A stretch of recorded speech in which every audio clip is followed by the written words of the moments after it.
Caper Europe, c'est un jeu pour 2 joueurs exclusivement à partir de 10 ans pour des parties d'environ 30 minutes. Un jeu dans lequel vous allez monter une équipe de cambrioleurs pour aller cambrioler différentes villes d'Europe. Donc vous avez Paris, vous avez Londres, Barcelone et Rome. Et donc vous allez jouer l'un contre l'autre et essayer d'être le meilleur cambrioleur en montant une équipe un peu à la Ocean's 11. Vous allez recruter des personnages et acheter des équipements que vous allez utiliser pour faire des cambriolages. Donc le jeu n'existe qu'en anglais, il n'a jamais été traduit en français, et encore une fois je sais pas trop pourquoi. Le matériel, l'édition est excellente, vous avez une boîte avec un teint au fromage, avec un peu de velours, ils ont fait une version, ça fait un peu luxe. Des beaux petits jetons bien épais. Les cartes sont de très bonne qualité. Vous avez des pièces, vous avez voilà tout un tas de cartes, 2 aides de jeu, et donc je vais vous expliquer tout ça. Donc pour la mise en place, vous avez un long plateau principal, sur lequel vous allez avoir les 3 différents lieux que vous allez essayer de cambrioler. Mais avant ça, il va falloir déterminer dans quelle ville vous voulez jouer. Donc vous avez Paris, Barcelone, Rome et Londres, et en fonction de la ville que vous allez jouer, vous allez utiliser certaines cartes qui ont des pouvoirs spécifiques. En fait, pour varier un petit peu les parties, chaque ville a introduit une petite règle, on va dire, qui va permettre voilà d'avoir des choses un peu différentes à faire. Mais la mécanique reste tout le temps la même. Donc là, j'ai mis en place avec la ville de Paris, donc j'ai utilisé toutes les cartes, je vais vous montrer comment on fait. Et chaque ville a un niveau de difficulté. Vous voyez, Paris c'est 1 étoile, Barcelone et Rome c'est 2 étoiles, et Londres c'est 3 étoiles. Donc là, si vous jouez avec Paris, vous n'avez pas besoin des cartes Rome, Barcelone et Londres, donc vous les rangez. Les cartes Paris, je vous ai dit, je les ai déjà utilisées. Et donc en fait, vous avez 3 types de cartes dans le jeu. Les premières, ce sont les lieux. Donc le ado rose, vous avez un petit symbole rose ici. Les lieux, vous en avez un certain nombre de bases, et vous allez en rajouter correspondant à la ville avec laquelle vous jouez. Vous avez exactement 8 locations, 8 lieux de base, et 5 correspondant à la ville avec laquelle vous jouez. Donc les lieux de base n'ont pas d'icône sur le côté, et les lieux correspondant à la ville ont la petite icône de la ville. Donc à Paris, c'est la Tour Eiffel sur fond bleu. Donc là, il y a Paris, il y a la Tour Eiffel, il y a le Moulin Rouge, le Louvre, Versailles, et toutes les autres, ce sont les cartes communes. Donc ces cartes-là, les cartes lieux, vous les mélangez toutes en début de partie, et vous allez en placer tout simplement 3 sur les 3 emplacements correspondant aux 3 lieux que vous allez essayer de cambrioler. Ensuite, toutes les autres cartes, vous pouvez les sortir du jeu, vous n'en aurez pas besoin. L'autre type de cartes que vous avez dans le jeu, ce sont les cartes à dos blanc, ce sont les personnages, donc les voleurs. Donc là c'est pareil, vous en avez un certain nombre de bases qui seront jouées à chaque fois, vous en avez 15 de bases, et vous allez en rajouter 3 correspondant à la ville avec laquelle vous jouez. Donc là vous voyez, il y en a une ici qui correspond à Paris, ça c'est de base, ça c'est la deuxième qui correspond à Paris, et la troisième. Donc ces cartes-là, vous les mélangez de la même façon, et vous allez les placer sur l'emplacement des cartes personnages qui est ici. Dernier type de cartes, les cartes à dos vert, ce sont les cartes équipements.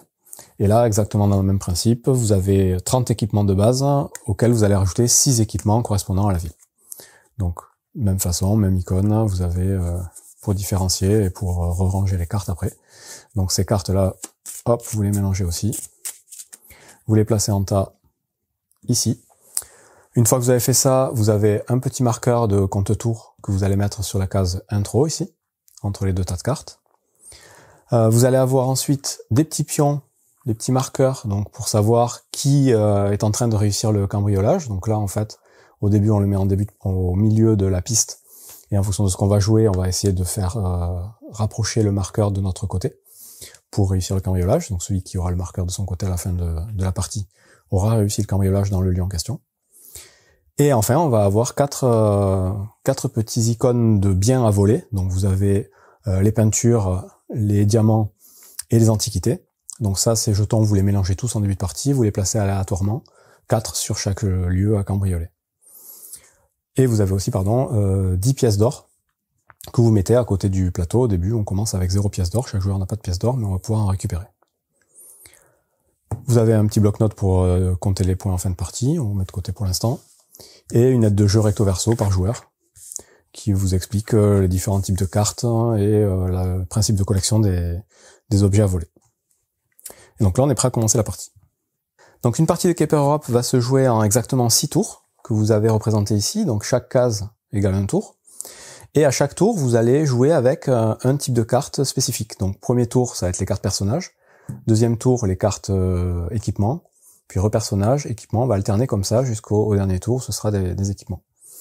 Et ensuite, c'est un peu le même principe que Shoten Totem, pour ceux qui connaissent. Les cartes que vous allez piocher, vous allez les jouer de votre côté pour différentes capacités que je vais vous expliquer.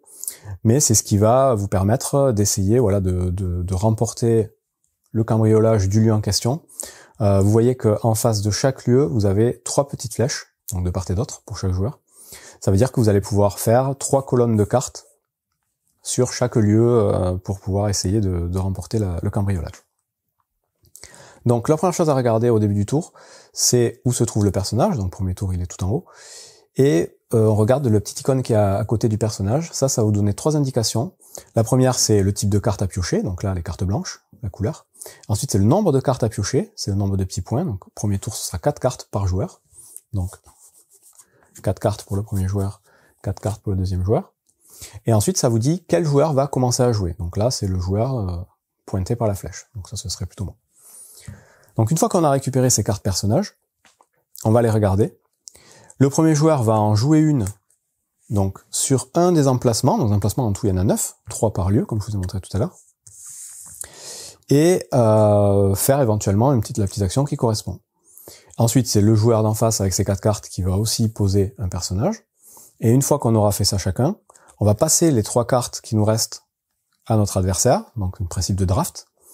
Et avec les cartes qu'on reçoit, on recommence l'opération en replaçant un personnage, donc toujours en gardant le même ordre du tour. Et on fait ça jusqu'à ce qu'on reçoive les 2 dernières cartes. À ce moment-là, on en joue une dernière. Et la dernière carte qui nous reste en main, elle sera défaussée de notre côté. Donc ça, ce principe-là de draft, ce sera le même pour chaque tour, quel que soit le type de carte. On a des cartes en main, on en joue une, on passe à son voisin. On en joue une, on passe à son voisin, jusqu'à ce qu'il nous en reste 2, et là on joue une dernière carte et on défausse la dernière. Donc les cartes personnages, ce qu'il faut savoir, c'est qu'elles ont une couleur donc blanche, c'est des cartes blanches, vous voyez le bandeau ici, elles sont toutes de la même couleur, contrairement aux cartes équipement, je vous montre tout de suite, qui elles ont plusieurs couleurs de bandeau. Voilà. Donc ces 4 personnages, on ne va pouvoir en jouer qu'une seule par flèche, donc au maximum 3 par lieu. Donc à partir du moment où j'ai mis un personnage ici, je pourrais pas rajouter un autre personnage sur cette colonne. Je pourrais en mettre par contre 2 autres à côté. Ce qu'il faut regarder aussi, c'est qu'au moment où on joue le personnage, s'ils ont une icône de petite pièce comme ça, au moment où on joue, on récupère une pièce de la banque. Donc le principe des pièces, c'est que quand il y a l'icône ici, au niveau des personnages, on les récupère de la banque. S'il y en a plus dans la banque, ils ont été déjà dispatchés entre les joueurs, le joueur qui doit récupérer une pièce va regarder s'il a plus ou moins de pièces que son adversaire. S'il a moins de pièces que son adversaire, dans ce cas, la pièce, il la récupère directement de chez son adversaire. Si par contre il a autant ou plus de pièces, ben là rien ne se passe. En gros, on récupère toujours une pièce si on en a moins que son adversaire, que ce soit à la réserve ou chez lui. Les pièces, je vous explique aussi tout de suite, elles vont servir à jouer les cartes équipement, parce que toutes les cartes personnages sont gratuites à poser. On les pose gratuitement, on gagne éventuellement des pièces, mais il n'y a pas de coût pour les poser. Par contre, les cartes équipement, vous allez voir après, elles peuvent avoir un coût. Donc là, quand on va jouer une carte, on va regarder si on gagne une pièce, on la gagne tout de suite, et ensuite on va regarder ce qu'il y a dans le bandeau en haut. Donc la carte, vous avez toujours le nom du personnage, ou plutôt le métier du personnage, une petite illustration plutôt sympa. Et ce qui est important, je vous dis, c'est vraiment ce qu'il y a dans le bandeau. Donc tout simplement, quand vous avez un petit masque comme ceci, ça va vous permettre d'avancer le petit curseur de masque dans votre sens. Donc là, vous avez 2 icônes de masque, vous avancez le curseur de 2 cases dans votre direction, directement.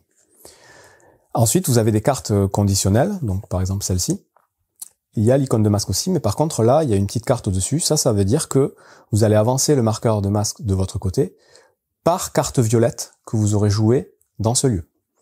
Donc si vous avez déjà joué des cartes violettes d'un tour précédent que vous jouez ça, c'est rétroactif, vous allez compter le nombre de cartes violettes et avancer tout de suite le marqueur.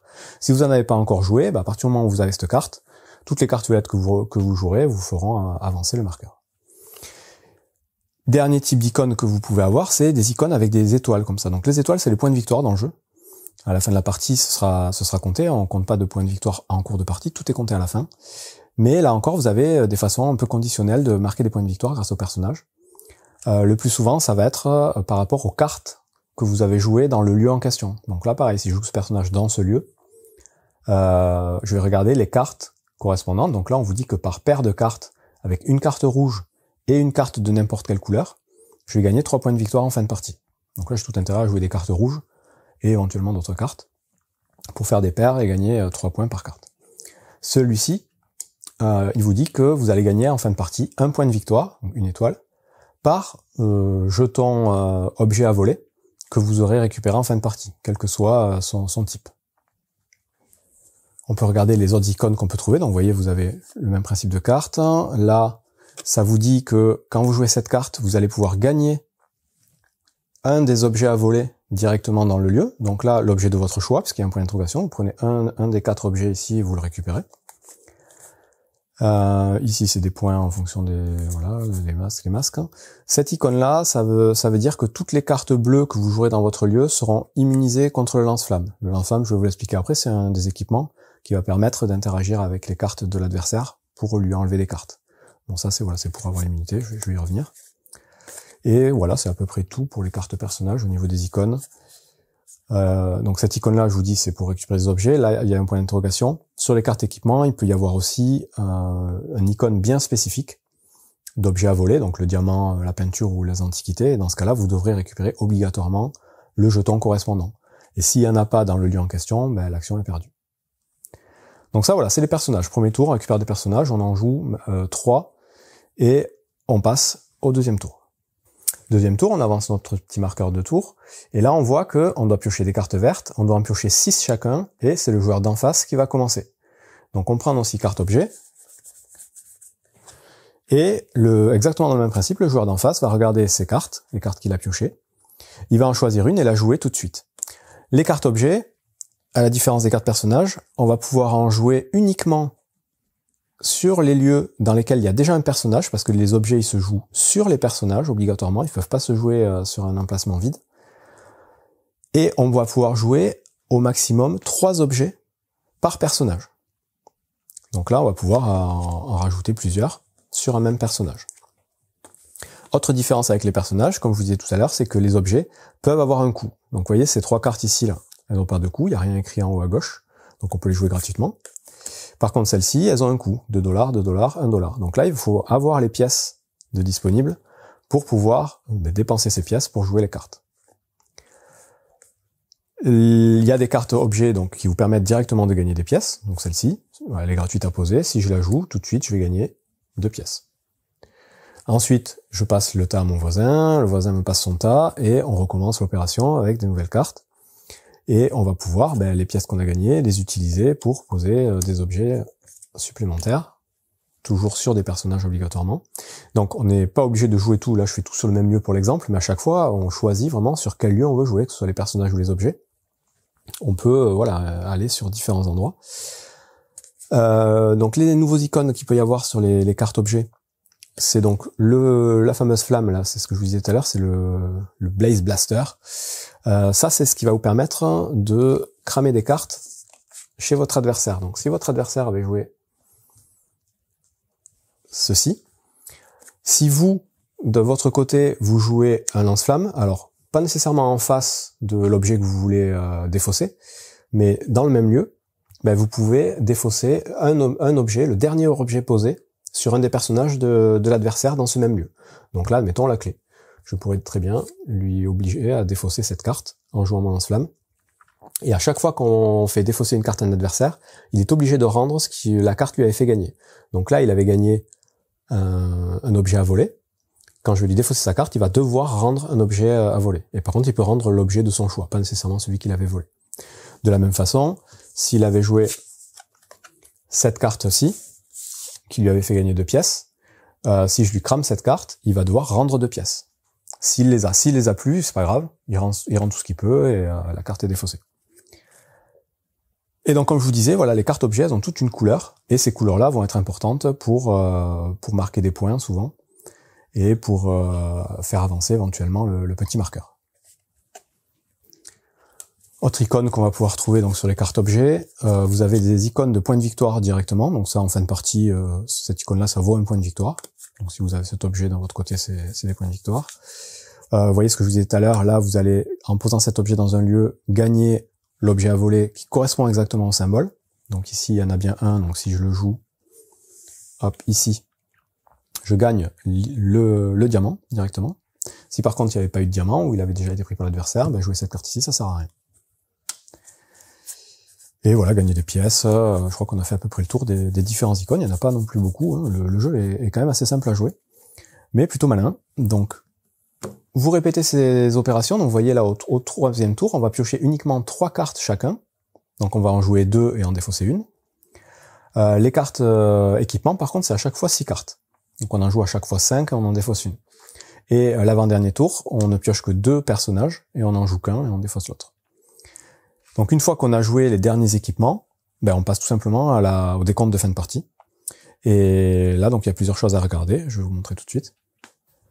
Pour le décompte, vous allez prendre le petit bloc-notes, vous allez marquer le nom de chaque joueur, et vous allez regarder en priorité qui a réussi à remporter le cambriolage dans chacun des 3 lieux. Donc là, tout simplement, il faut regarder où est amené le marqueur ici sur la piste. En fonction, s'il est au centre, personne n'a remporté le cambriolage, donc cette carte, elle est ignorée. On fait rien de ce qui est marqué dessus.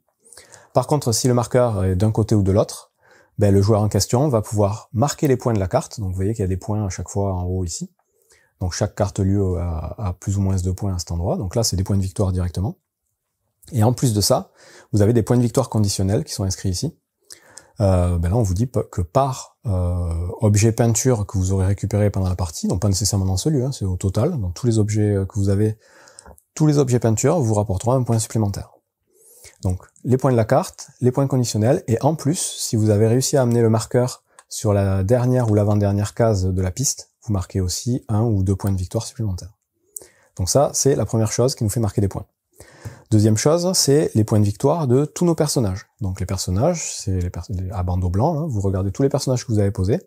S'il y en a qui vous donnent des points de victoire, des étoiles, vous allez regarder comment c'est compté. Et là, par contre, ça se passe par lieu. Donc lui, c'est, comme je vous disais tout à l'heure, 3 points de victoire par duo de cartes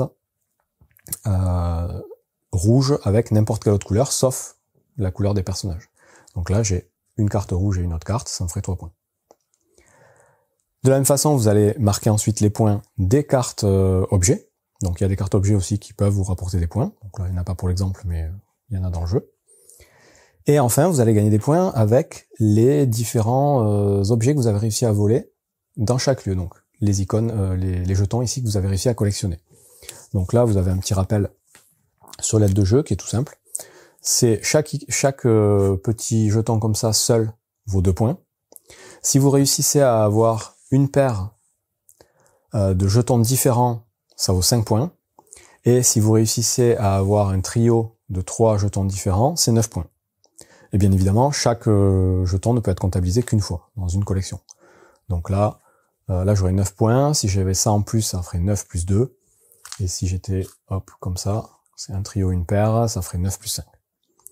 Et donc on reporte ça, évidemment, sur son truc, on fait le total. Sur son bloc-notes, on fait le total, et celui qui a le plus de points remporte la partie. Tout simplement. Voilà, c'est tout pour Caper Europe. Excellent petit jeu à 2, donc un peu de draft, un peu de gestion de main, gestion de cartes, du contrôle de zone, matériel super qualité. Il n'y a aucun texte sur le matériel, comme vous avez pu le voir, donc vous pouvez très bien y jouer en français, même si le jeu n'est pas sorti en français, donc vous avez les règles et les aides de jeu qui sont en anglais. Mais vous avez vu, c'est pas très compliqué, donc pour moi c'est un jeu qui mérite le coup d'œil, c'est un bon petit jeu à 2. Bon jeu à vous.